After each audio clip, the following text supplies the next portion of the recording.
حضرات گرامی قدر، ہم نے اللہ تعالیٰ کے فضل و کرم سے ہماری پوری ایک تاریخ ہے، ہم جنگوں سے گھبرانے والے نہیں ہیں۔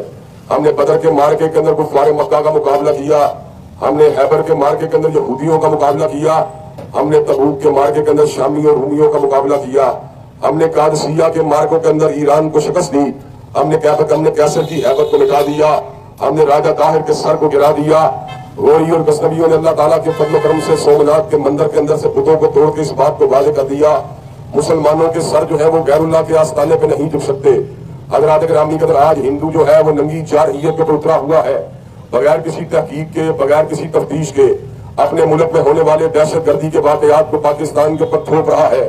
اس موقع کے اوپر فقط تھوپ نہیں رہا بلکہ ننگی جارحیت کا آغاز کر چکا ہے، مرید کے اور بہاولپور کے اندر زبردست طریقے سے حملے کر چکا ہے، مساجد اور مدارس دینیا کو ٹارگٹ کر رہا ہے۔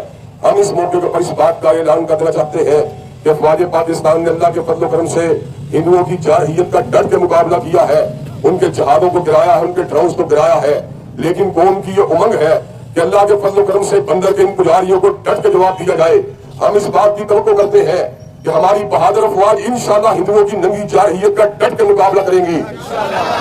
میرا رشتہ کیا؟ لا الہ الا اللہ۔ پاکستان کا مطلب کیا؟ لا الہ الا اللہ۔ پاک فوج سے رشتہ کیا؟ لا الہ الا اللہ۔ پاک فوج قدم بڑھاؤ، ہم تمہارے ساتھ ہیں۔